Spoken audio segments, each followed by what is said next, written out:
এখানে একটা ম্যাথ দেওয়া আছে, যদি এ ভেক্টর সমান সমান X cube Z I vector minus 2y cube Z square plus x Y square plus Z square K vector হয়, তবে 1,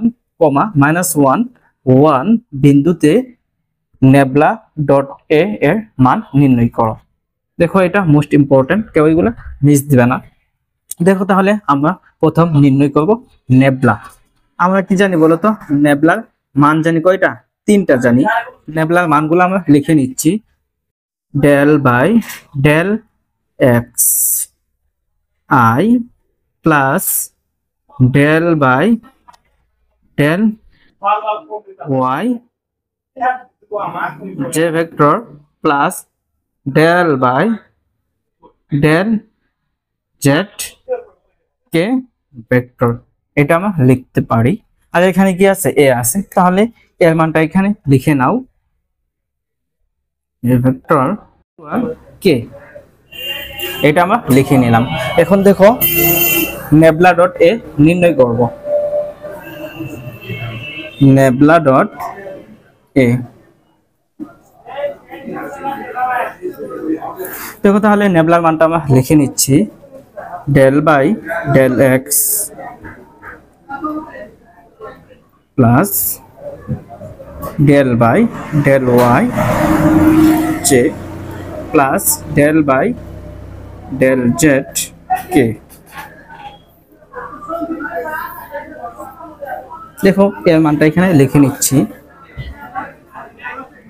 x cube Z i minus 2y cube Z square j plus x Y square Z square K vector. এটা আমরা লিখে নিচ্ছি। দেখো এটার সাথে আমরা এটা ডিফারেন্সিয়েশন করব। ডেল বাই ডেল এক্স, দেখো আই এর সাথে যদি তুমি আই গুণন করো, ডট গুণন করো, আই এর সাথে আই যদি ডট গুণন করো তাহলে কত হয়? 1 হয়। সেজন্য কি আই আই চলে যাবে, লেখার কোনো প্রয়োজন নেই। দেখো তাহলে আমরা লিখে নিব X cube Z plus del by del Y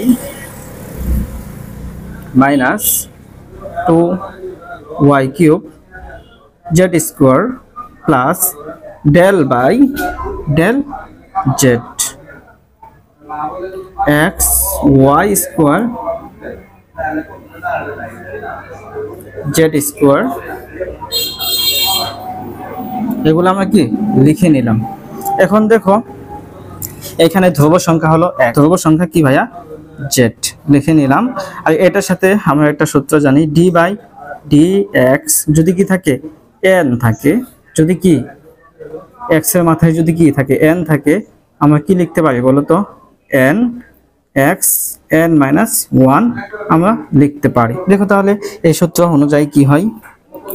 3x square হবে প্লাস, দেখো তাহলে এখানে কি আছে? মাইনাস আছে, প্লাস মাইনাসে কি হবে? মাইনাস হবে। মাইনাস ধ্রুব সংখ্যা কি বলতো? 2z square. আর এই y কে যদি আমরা করি তাহলে কি হয় বলতো? 3y স্কয়ার হবে। আর এইখানে যদি করি তাহলে কি হয়? ধ্রুব সংখ্যাকে তুমি আগে নিয়ে আসো। ধ্রুব সংখ্যা এখানে কি আছে? x y স্কয়ার আছে। আর z কে যদি করি তাহলে কি হয়? 2z। z কে ডিফারেন্সিয়েশন করলে কি হয়? 2z হয়। আশা করি তোমরা এগুলো বুঝতে পারবা। এখন দেখো আমাদের যে মান, এই মানগুলো আমরা বসিয়ে দেব। 1, বিন্দুতে মান বসিয়ে পাই। এইটা আমি তোমাদেরকে নির্ণয় করে দেখাইলাম। এখন দেখো তাহলে 3x এর মান কত বলো তো? এটা হলো x এর মান, আর এটা হলো y এর মান, এটা হলো z এর মান। এটা হলো x, এটা হলো y, এটা হলো কি? z। এখন আমি মানটা বসিয়ে দিচ্ছি। 1, দেখো তাহলে z এর মান কত? 1 1 6। y এর মান কত পেয়েছো বলো তো? -1 -1 দেওয়া আছে। y এর মান কত দেওয়া আছে? -1 দেওয়া আছে। আর এখানে স্কয়ার আছে, স্কয়ারটা দিয়ে দিলাম।